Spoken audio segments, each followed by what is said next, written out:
Well, hello, everybody. Welcome to another edition of FSU Coach Live. My name is Tim Baghurst, and today's guest is Satoshi Ochi. He is at the U.S. Tennis Academy, USTA, and he's the head strength and conditioning coach there. Satoshi, thank you so much for joining me. If you wouldn't mind, just tell us a little bit about how you got this role. Thanks, Tim. Thanks for having me. Hello, everybody. My name is Satoshi Ochi, head strength and conditioning coach at USTA Player Development. We are National Training Center headquarters in Orlando, Florida, part of the USTA National Campus.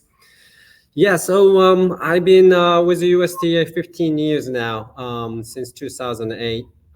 Before that, I was a head strength and conditioning coach at Creighton University for about 8 years. So my background is tennis. I played through college tennis and studied in exercise science and then specialized in strength and conditioning. So when this opportunity came up in 2008, that was back in the USTA player development, kind of reorganizing entire structure of National Training Center system. If you are tennis fan in the US, back then, about 15 years ago, we don't have much top players in the tour. So USTA was kind of reorganizing the whole structure of player development and national training center systems. And then I just jumped in the opportunity. They hired me as a strength and conditioning coach starting in Boca Raton, Florida. That was back then USTA National Training Center headquarters. And then I started there with a small staff. And 2017, we opened this beautiful national campus in Orlando, Florida. Bigger facility, more tennis courts, and then since then we're here working with basically all the top players in each age group, anywhere between as young as we see sometime 11, 12 years old, but more consistently players coming through 13 years old and up, all the way up to the professional levels. You work with a diverse range of ages. I'm curious how your training differs based on working with a 12-year-old versus working with a 22-year-old.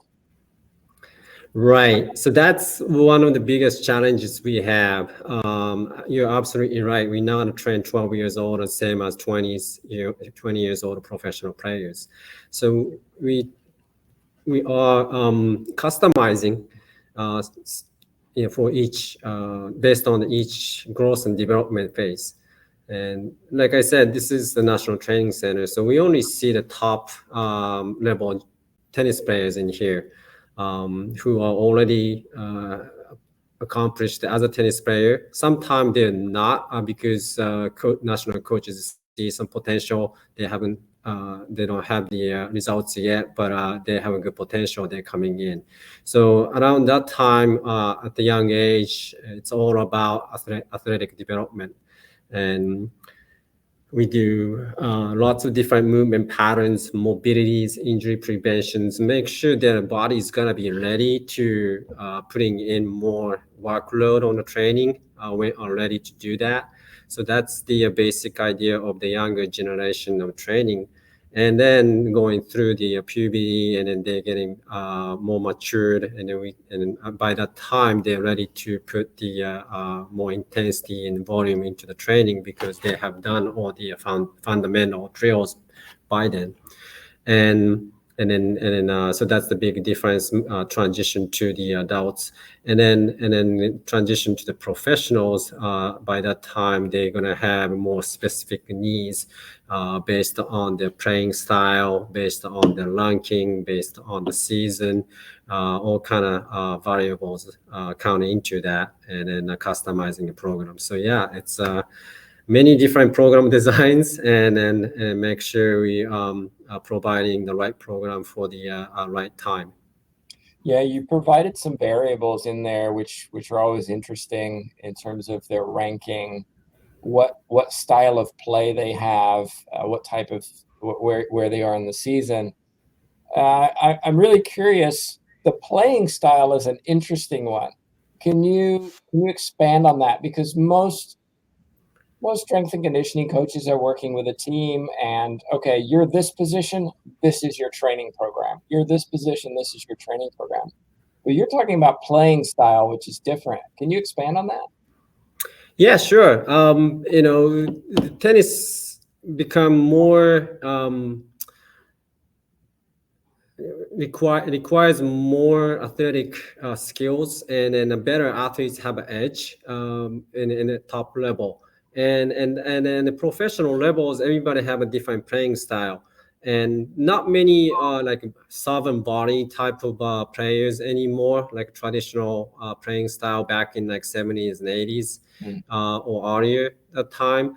So either they are like aggressive baseliner or more like a counter puncher. And basically sometimes players are just don't have a big weapon, but you can play lots of balls back into the play, and then you win the points on playing that style, that type of playing style. You gotta have pretty good, not pretty good, very high level of conditioning level, because your points getting longer, and then you need to do that over and over. And a tennis match at the professional level sometimes go over 3 hours. So you have to do that over and over. And not mention, if you win, you're going to play again next day. And the tournaments are like a week long. And if it's a Grand Slam event, it's 2 weeks long. So you got to survive those kind of situations for longer time period. So lots of conditioning required for that type of playing pattern. If somebody have a big weapon and then the points are shorter, and you're going to focus on more fits into that type of playing style. So it's going to be more explosive. You're going to work on the speed and the speed endurance again, because tennis matches are multiple matches in a week. And sometimes, even though that type of playing style, your match gets longer too. So that's just two obvious example of a tennis playing style. But that's how we analyze the each player's playing style and what you need to develop based on how you play in the match. Well, I'm going to tell you a little story and then explain why I'm telling you. A long time ago, I wanted to do a triathlon, and I wanted to be in the heavyweight category, because in the heavyweight category, I had a better chance of succeeding than if I was in the lightweight, where all the triathletes are.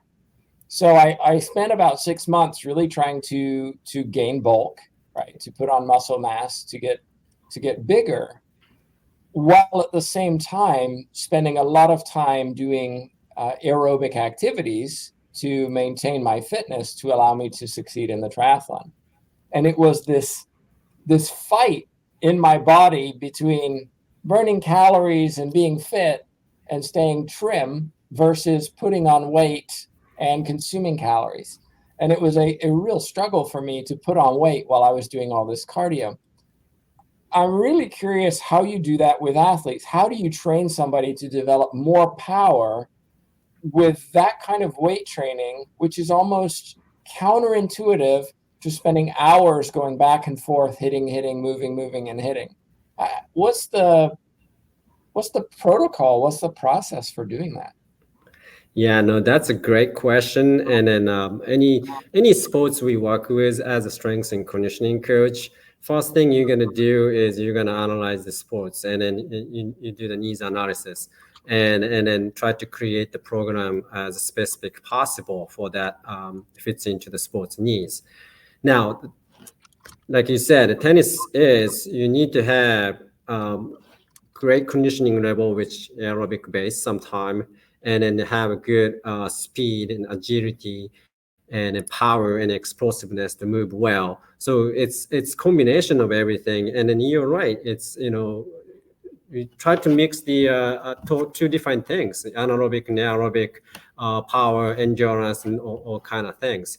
So at the foundational level, we're gonna build the foundation from the cardiovascular conditioning level. Make sure you have enough base conditioning level to going through all the training, going through all the tournament, going through the season, and everything like that. And once you accomplish that goal, And then we're gonna add to more specific needs for the tennis, such as movement, speed, agility, power, explosiveness on that end. And then we get into the point that some point of the development, we are shifting into more, we call the power endurance and tennis specific endurance. We're not going to train our kids and players like a marathon runner. Yeah, it's 3 hours long match, but all the 3 hours long distance they covered, it's very short distance. An average moving distance is like 4 meters or less on tennis courts. So you don't have to run marathon in slow pace. You need to have lots of speed and explosiveness, cover those short distance over and over and over with short amount of resting time.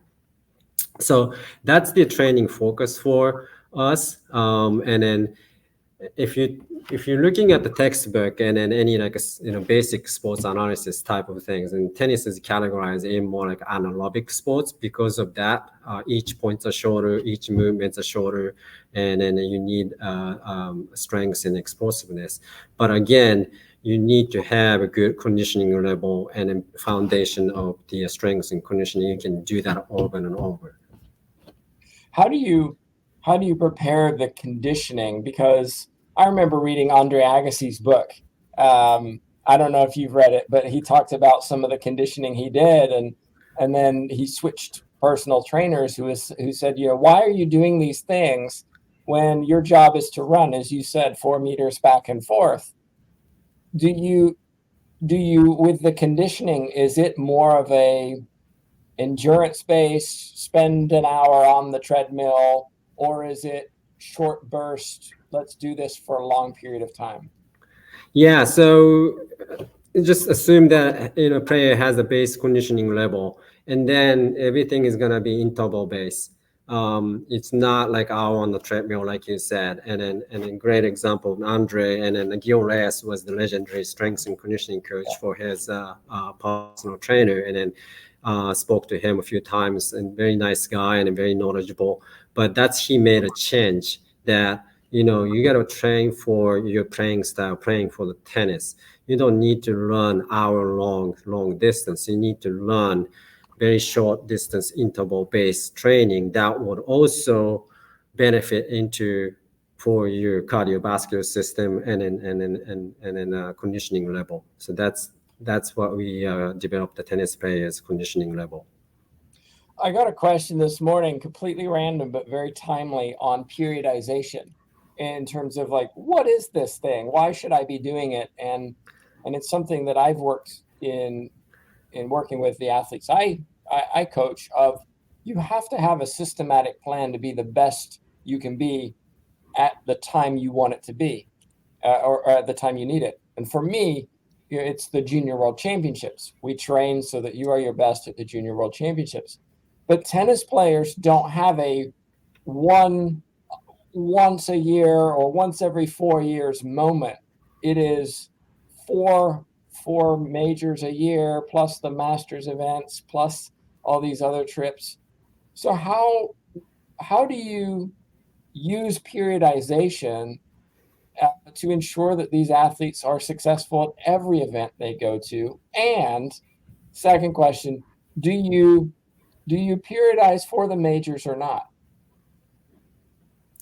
Yeah, no, that's again another great question, and that's probably the biggest challenge tennis players training, planning. Yes, the periodization concept, it's there, but like you said it, we're not aiming for just one championships. In the professional level, there's a 4 major championships, and that's we try to peaking for, and then for our U.S. players, we like them to be at the peak at the U.S. Open for sure.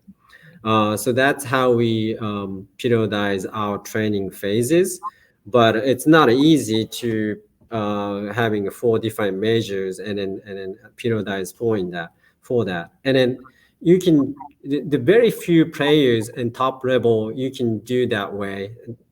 They're assuming that they will be good enough to playing all the majors at the highest level. Rest of the players, lots of professional players, they need to build up their points and ranking so they can play at the major. Means they have to win matches throughout the year to make it the major. So that being said, many tennis players, they're like in season almost all year.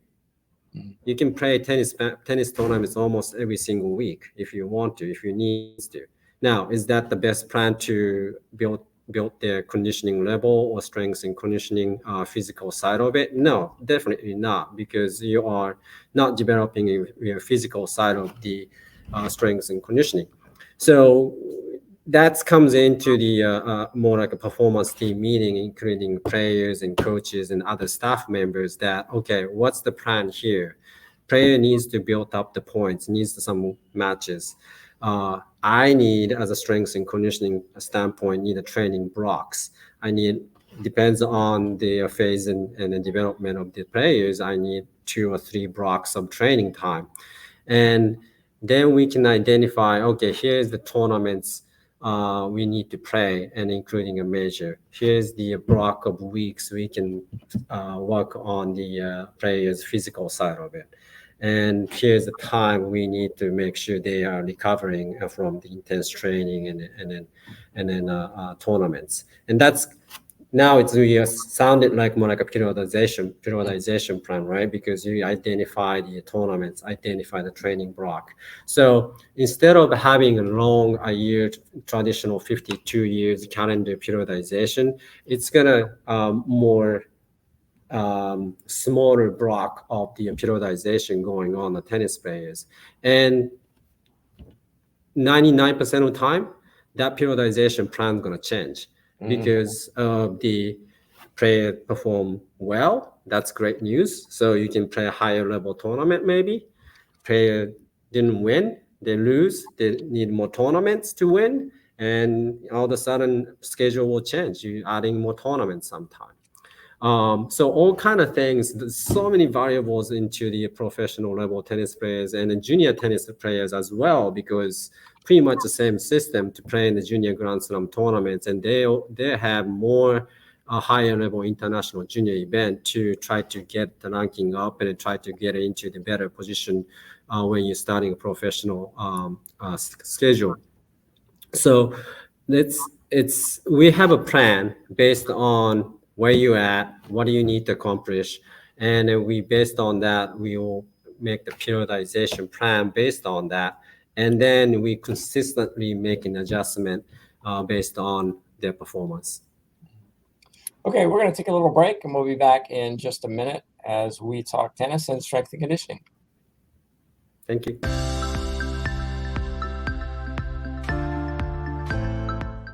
The mission of FSU Coach is to prepare and equip the next generation of coaches and sports professionals with best practices and current research to enable them to pursue excellence. We have 2 academic programs, the online graduate certificate, which is 4 classes, and also a 10-class master's in athletic coaching. Our graduate certificate and master's program can be started at any time, either the summer, fall, or spring. All of our classes have the word coach or coaching in them, and they're taught by coaches for coaches. The types of classes that we offer focus on the athlete as a whole person. We focus on the theory and practice, the research, the helping skills, even some of the mental performance behind what it goes into being an athlete. I came to FSU Coach because I truly believed in the mission and the purpose of the program. I think I have my dream job being a head coach at Florida State, but I know there's always more ways that I can help my athletes and better prepare as a coach. So I thought joining this master's program would help me learn different ways to attack my job. If you're interested in going into coaching or joining the FSU Coach program, I would just say don't even think about it and do it.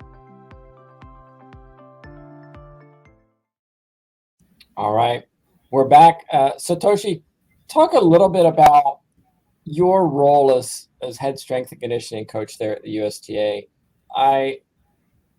We all want to see our athletes succeed. And unfortunately for you, it's not something where you can go and travel with all these athletes and make sure they're doing their training and make sure they're doing everything right. What is it like for you where these athletes come in maybe for a short period of time, maybe get a checkup, check in with you, see how things are going, but then away they go for their tournaments. How do you handle staying in communication with them, making sure that they stay on track with the plans that you've developed? Yes. So there's two major different group of players we have in here. One group, they are based in here. I see them almost every day, and then this is their base. So they're coming back in between the tournaments, and then more consistent based training and communication, which is a little bit easier than what you just said. And because majority of the players are the group of players, just like you said, they are coming in for a few days of training days, a week of training camps invited by the national coaches, and then they're going back home and going to the tournaments, and then I probably see a couple times a year, or maybe a little bit more often, but it's not like they're not on a base in here. So the biggest component we have here is more like an educational component of the players. Why we are doing this training, why we doing this exercises, how this gonna exercise and training gonna help transfer to your tennis skill and then tennis performance and tennis court. So the player is gonna understand the importance of strength and conditioning on the tennis, because there's still many old school tennis coaches out there, and then some of the tennis players are not very familiar with the strength and conditioning concept. They are like, it's natural for the tennis players. It's such a high skill sports, and if you have a good skill set, you will be successful to the certain level. But if you want to get to the top level, you need to have better strength and conditioning, overall athletic development, athletic skills, and then don't mention mental skills and nutrition and hydration, all the other aspect too.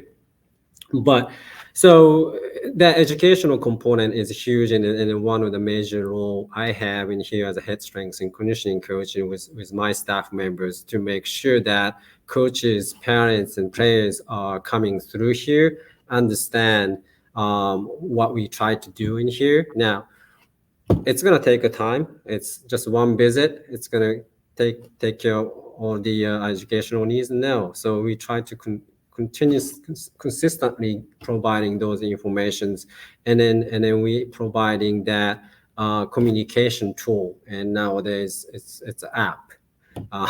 We have our athletic management system app. We can communicate through that in a program delivering, and then they're going to give us a feedback and those kind of things, and then consistent checking in. So they know we are here to help them out, and they know we are here to help their tennis performance, so they can be successful. And that's the big role we have in here in the National Training Center.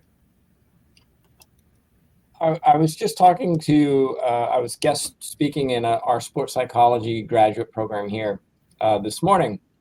And one of the things that I told them was the importance of trust between them as a sports psychologist and the coach of a player or team. And it's hard to earn that trust, because who are you? Where did you come from? What do you know? Are you going to hurt my athlete? You're going to take away my power. There's all these challenges associated with that. I'm curious, how do you develop the trust with the athletes' coaches so that they can just go, you know what, he's got this, I don't have to worry about it?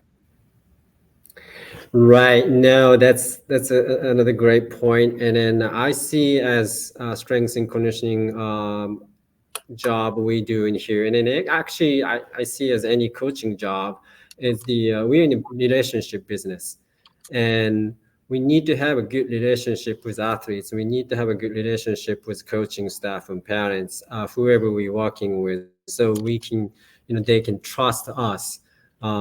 So we have better understanding of, they have better understanding what we try to do. And honestly, there's no secret for that. It's a communication.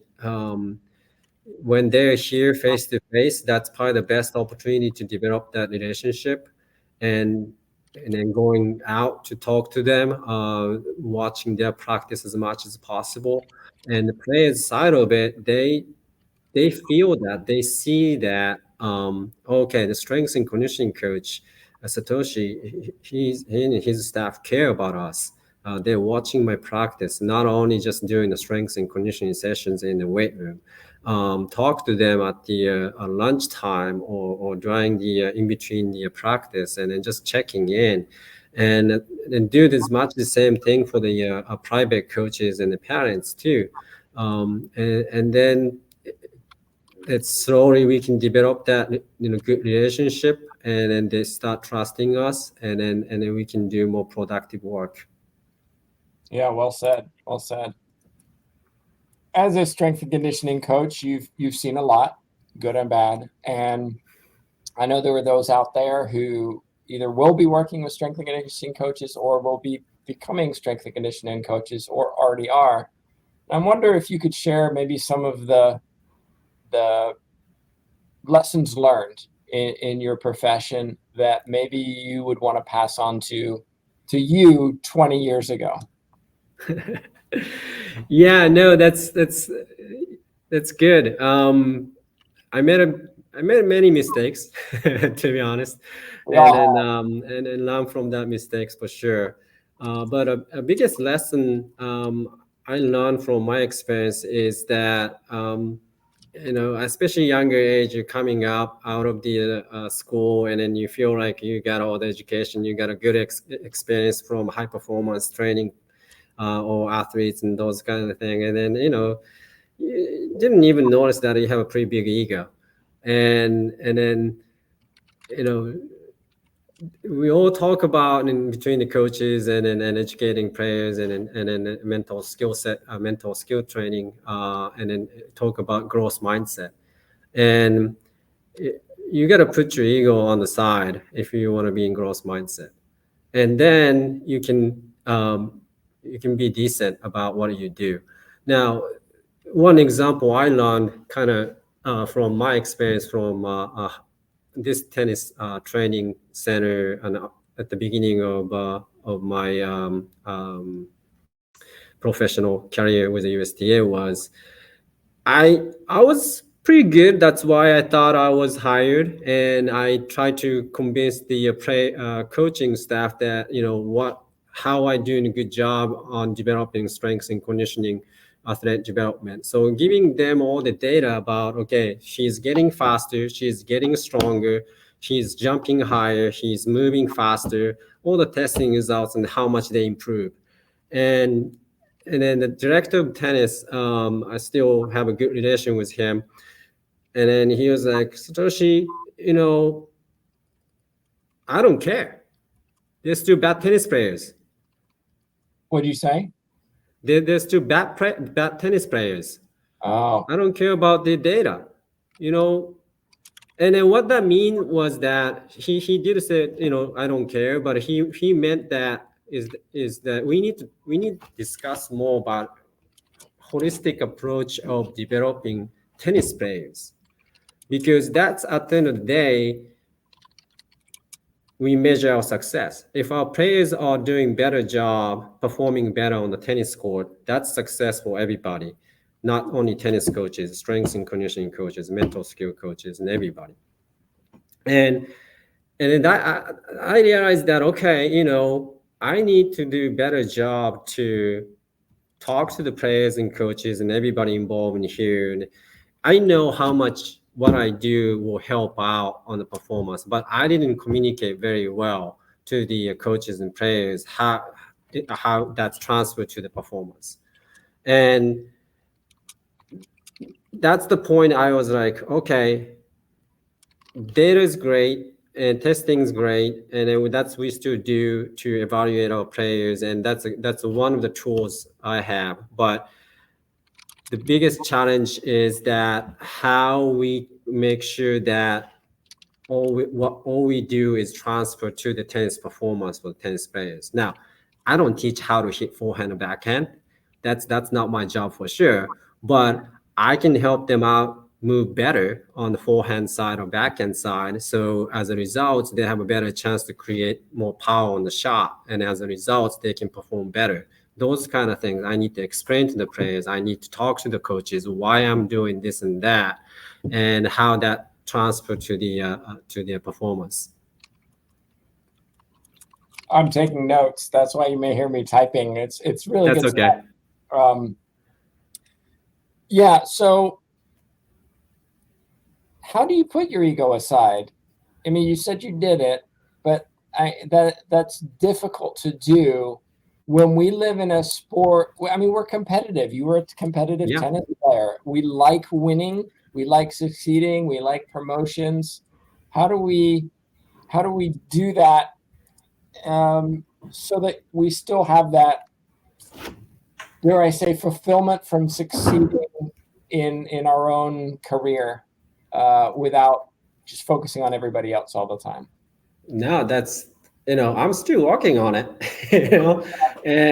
but you're right. We are the competitive society here. At the end of the day, results is everything, right?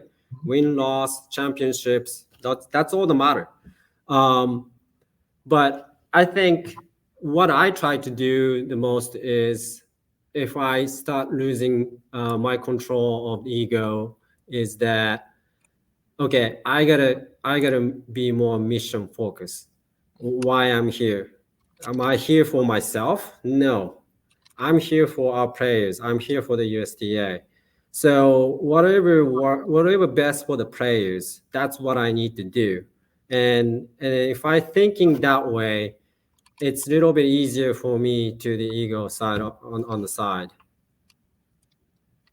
Yeah, I agree. I think it's a constant challenge for anybody in a position of authority and power of remembering our why, our purpose for the job that we do.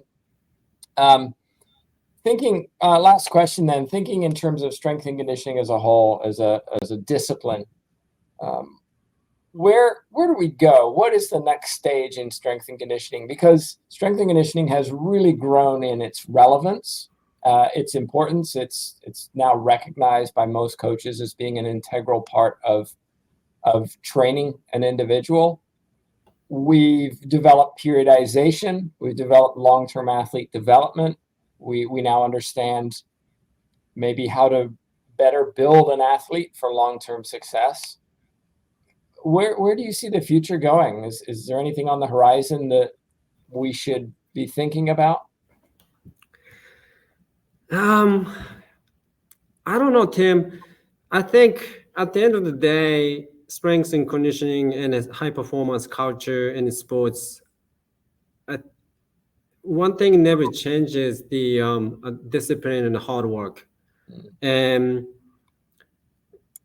whatever tool we have, maybe more science, maybe more technologies, maybe some ideas coming up. But the human body is a human body. In the same anatomy, as the 100 years ago, 1,000 years ago, same muscle groups and bones and ligaments and everything. And so, having more information, that's for sure. That's where we're going ahead, and then make sure we are using right kind of information and technologies and maximizing our time and effort. But other than that, I don't think the direction is pretty much same. How we motivate our players and coaches, and developing the environment of the high performance, and then players are doing their work, and then discipline, and then putting the hard work.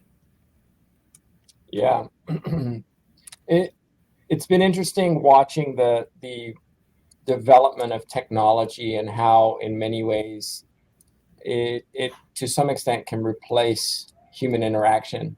These programs are developed for us, and now with AI also starting to play a role in trying to do the work of what we do.